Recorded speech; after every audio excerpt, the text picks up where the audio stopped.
personally actually knew Jack Goldberg, Yaakov ben Avraham. I live in New Jersey, but I periodically come to Children of Israel to serve as the rabbi for quite a number of years already.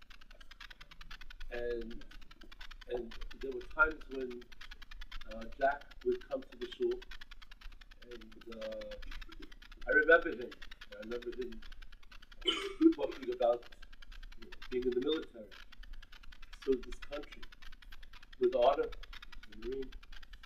And I remember he was already on in years, but I would call him up for an aliyah to the Torah, and he would be excited to come and say the blessings.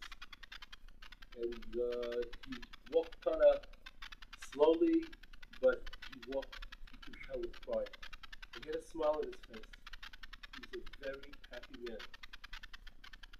All the time that I had seen him, he had this aura about him, this energy of a person who's content and who's happy with life.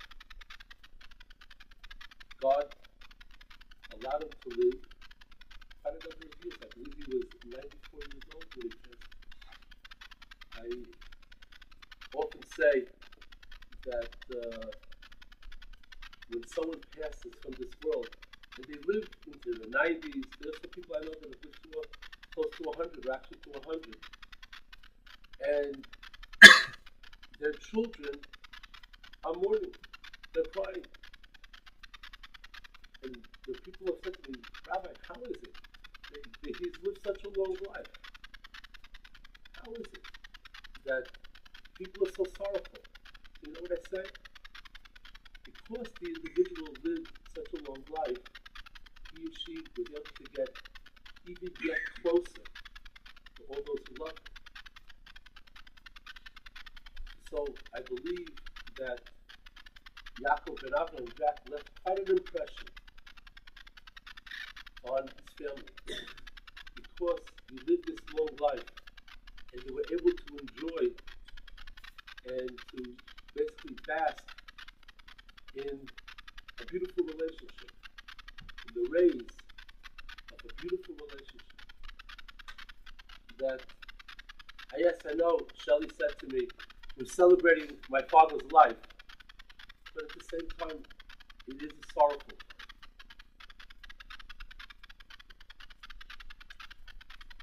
Passover is practically upon us, and it's a time of renewal.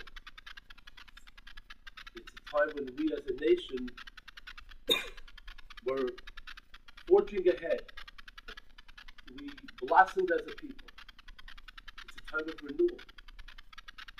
God took the Jewish people out of Egypt in the springtime as a symbol to them that now, just as everything blossoms and flourishes in the spring, so too, all of you as a nation are going.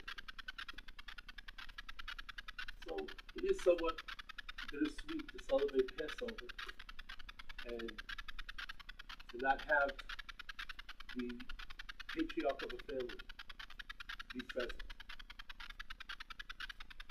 But at the same time, like you said, Shelley, it's a time of celebration of the life. The family will join together and experience the renewal that we all yearn for, that we beg to experience every Passover at the Seder, where we redevote ourselves in a very fresh way to our service to God.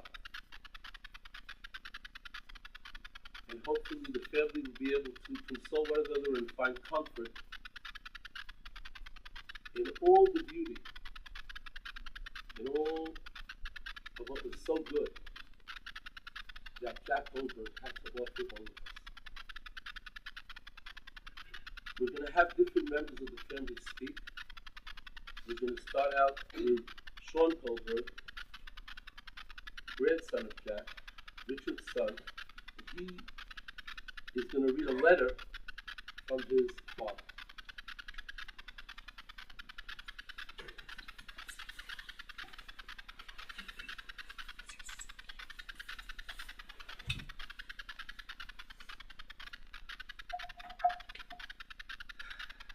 Morning.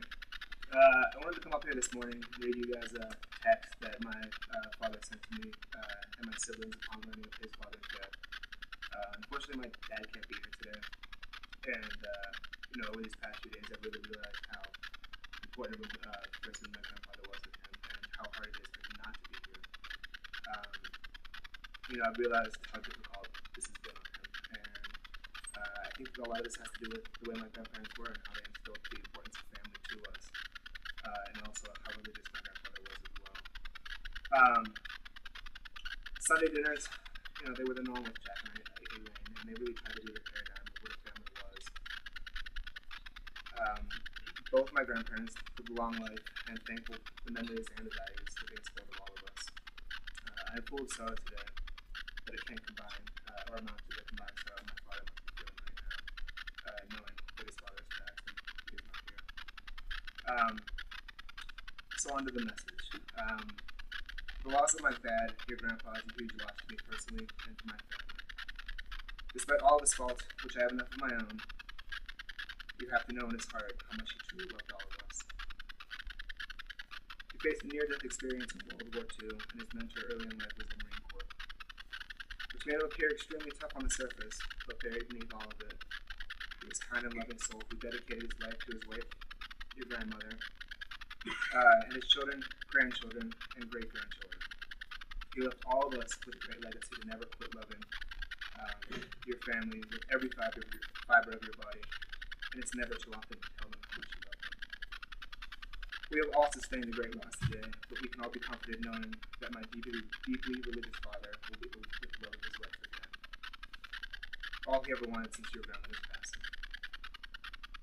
All I can hope for and pray is that I take from his example to love each of you and your mom to the degree that my father loved his family. Words like that are pretty amazing and it makes me feel pretty special to be a part of this family. My father does a great job of loving his family, and my grandfather did the same. So I thank you guys.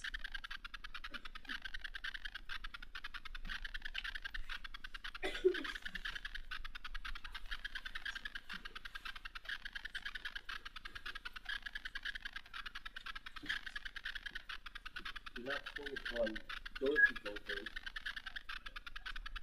That's the other she's going to read a letter from her niece. It's okay. We have a big family. It's okay. Forgive me.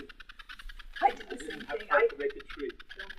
I call my kids different names. I get them all mixed up all the time. Thank you. Not a problem. Thank you for coming. I did want to read one of the thoughts from messages from Callie, my oldest daughter.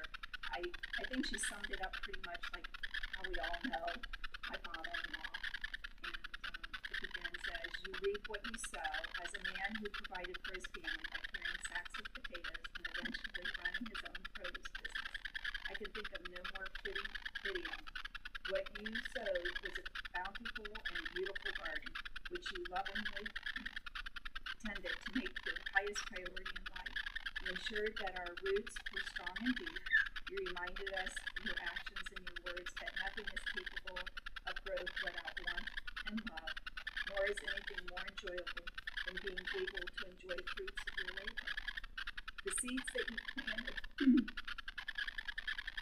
bore the fruit of 4 children, each unique from the other, but all contributing to something equally magnificent and diverse and colorful to your garden. From your knowledge of produce and Grandma's gift of cooking, we grew up frequently surrounded by one another at the kids' table or eventually to the bench seats of the grown-up table. As we grew older, we would share a shooter of your favorite drink, Crown Royal, and a Coke Chaser. And recount stories of your childhood with Shuffy the monkey, or the moments that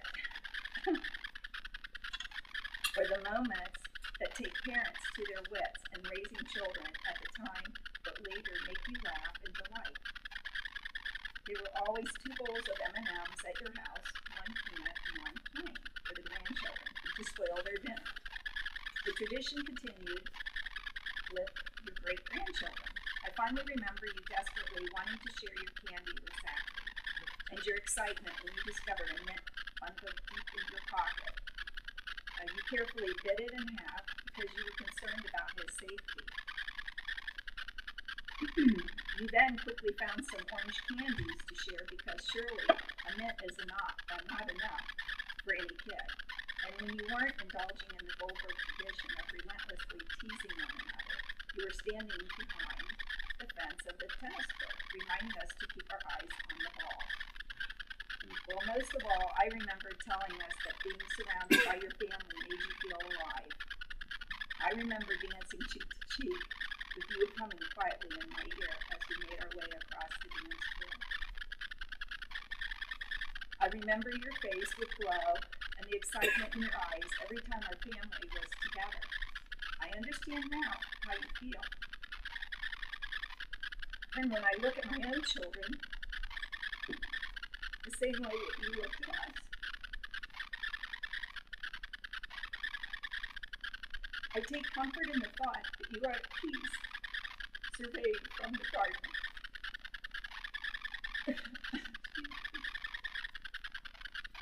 That you worked so hard to grow, and seeing how expansive and strong it has become.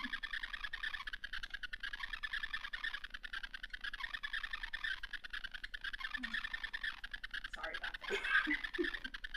My daughter gets to me. Thank you for coming. I wanted to share that with you because I really think it's how we all, most of all of us, remember things.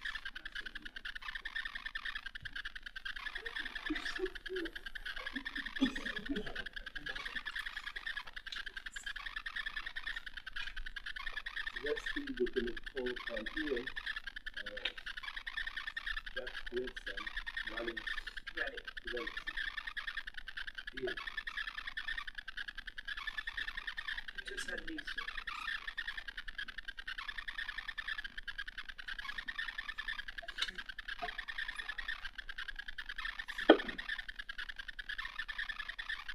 One of the many things I loved about Grandpa is that he had his own vocabulary for how he would say things. So if he liked your car, he wouldn't just say it's a nice car. He'd say this wagon gives you a nice ride. If you played jazz in the car, he'd tap his toes and shake his head and say, music. Drink wasn't a drink, it was a shooter. Butt wasn't a butt, it took us. As in his favorite story, he loved to tell about how he and Grandma fell in love out on the dance floor. So she shook that tuchus at me across the room, and that was it. 67 years they were married. We got together when they were 18, although Grandma was 2 months older, and Grandma always used to joke. Grandpa always used to joke he was married to every woman. She was the love of his life, he was hers. They had pretty amazing lives. And Grandpa packed a lot into 94 years. He was the baby of 10 kids, served in World War II. He ran a successful produce business, and he wore a toupee better and longer than anyone. But all of us who know him know that his most enduring legacy and the thing that he was the most proud of and the thing that kept his heart beating was his family. He always said, the reason I have that VO is so I can get that Coke Chaser. But I think the real reason was so he could toast the thing that he loved most. You'll remember what he would always say, I am, God bless our family. I have a lot of happy memories of Grandpa. His laugh.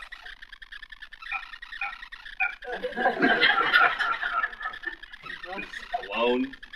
Shoot. I'm pretty sure he's the only person who ever bought a bottle. The way he would roll his shoulder when we play tennis. He'd say that rotator cuff every time he hit a bad shot. He was also, bar none, the most disgusting person to watch eat an ear of corn. The butter just had this way of sticking to his chin, and every single kernel would just get stuck between his teeth. And, you know, let's not even get started on loogies. There's an old saying that every time a person passes away, a library burns. The idea being that there's so much that we take with us when we go. There's so much about us that is left behind that people left behind will never know. But I don't think that's the case with Grandpa, because if there's one thing we know about him, it's that he loved to tell stories.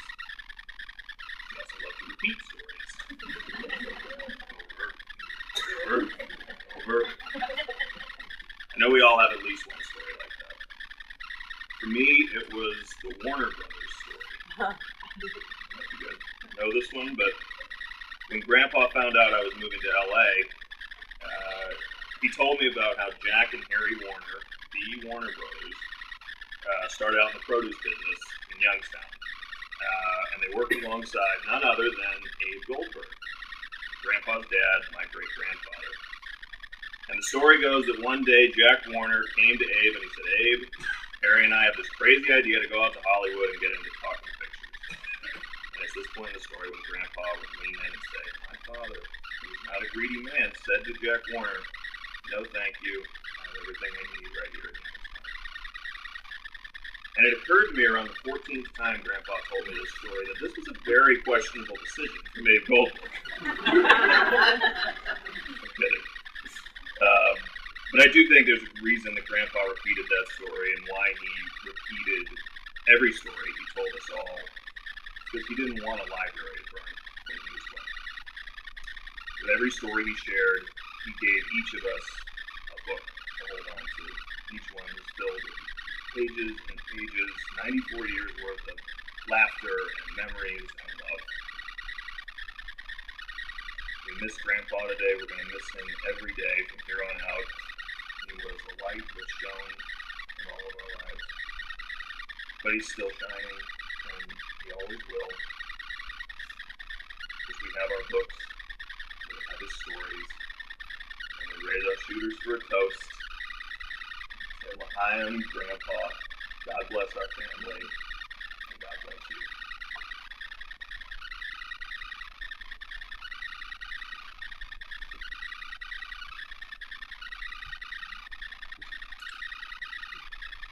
I feel like I just got a very quick education. The course was Jack Goldberg 101. And I learned quite a bit. I'm still probably a lot of blanks. Is what I just learned. And I can tell you on a personal level, you know, when you come to shul, sometimes there are people you don't want to see. You talk about people, you know, there's a lot of politics going on in the shul. I have to tell you something. When Jack Goldberg came to the synagogue, everyone got up. And he had his friends, people of crowds that he sat with, and he very much enjoyed being in the synagogue. And he was devoted to the people of Israel. He created an aura with a number of other individuals that was so positive, which always sort of lured me back to want to be at the congregation. And I got so to his credit, a lot to do with me wanting to be together and serve the congregation. And I thank you for that.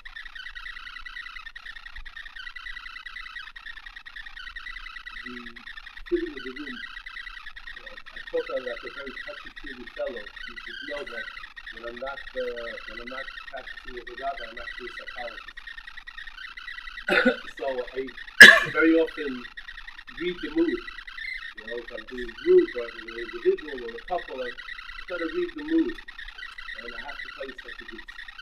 Even though there's sadness in this room, because there's a loss. At the same time, there's a lot of love, a lot of good feeling. And I feel nothing happens by chance. I feel the divine providence. I had a teacher who read me many years ago, and I was studying the yeshiva. He told me there is no coincidence. Everything coincides. And the fact that I happen to be coming, and I do every year, it's one Shabbos that I do make for the last number of years, is Shabbat HaGadol, which is the Sabbath before Passover. So there's Chametz, it's about matzah, and it's the Haggadah, there's also Passover. I do it every year. It's a tradition that I've been coming to. The divine providence that I was able to be here to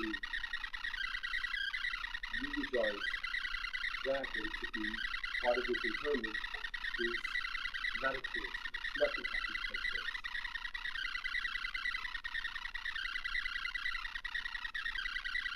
I'd just like to end with the words Adonai Natan, Adonai Rakah. God gives and God takes away. But at the same time, we say Adonai Natan. The name of God is blessed. Now what does that mean? The name of God is blessed. God doesn't need our blessings. God has all the blessings. So what do we need? What are we saying when we say Baruch Atah? We're saying God is the blessed one. And all sorts of blessing comes from God. And even though it's a difficult time, in the time of the loss, the Talmud says that really, not God can't do bad, God does only good. So we should say a blessing to God that He's done good, even at the time when we lose a loved one. That God is very understanding. He's empathic, He's compassionate. But it's going to be very difficult for us to say that. So the blessing that we say is God is a true judge. We say that. We can't say God you did good because we're experiencing the loss. Even though God can't do something that's not good. So we say God is a true judge. So when the ribbons are pulled, that's the blessing that's going to be recited. And we hope, the Prophet Chaim, great sage of last century, said the reason why we don't live very long lives, the lifespan of the human, even now that we're living longer, still, not hundreds of years, people live to 100, most people less, is because we can't see the big picture. You see, if we were allowed to see the big picture and connect all the dots, then what kind of belief and faith would we be tested to have in this life? Having faith in God or believing in God has to be somewhat of a test. It all can't be easy. If it's all easy, then how will we grow? We should be tested. So therefore, if you look back on history, the students of history, you can understand a lot. You can connect a lot of dots of why certain things occurred in the world. Because people look back over a long period of time. So, loss is difficult. The way we handle loss and the way we keep our faith in God, in spite of the loss that we have, which is an emptiness. It's a feeling of, I'm not whole. Someone's not here. He's a part of my life.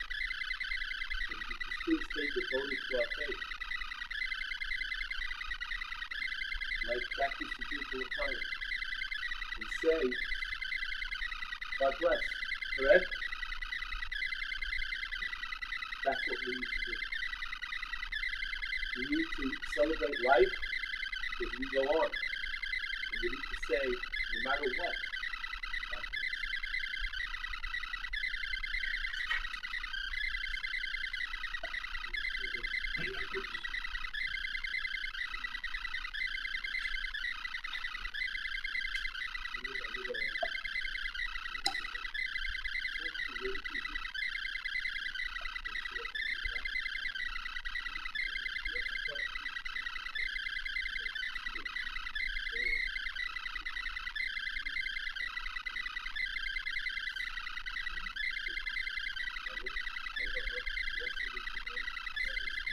Yes. that everyone should say amen.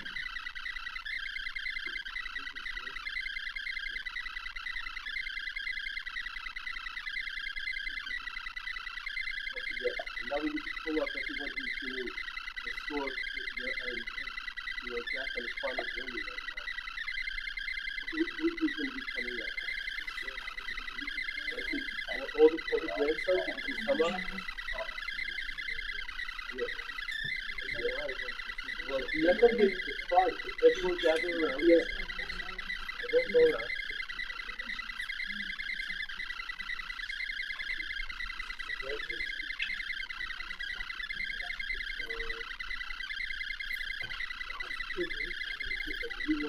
It's only the best. It's good.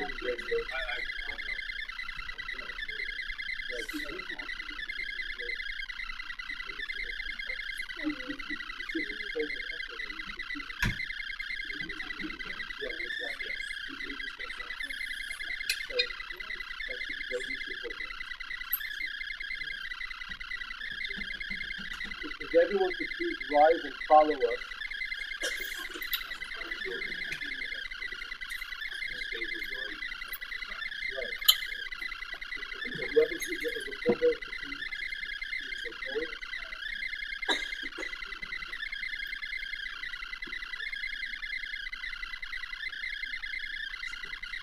This one is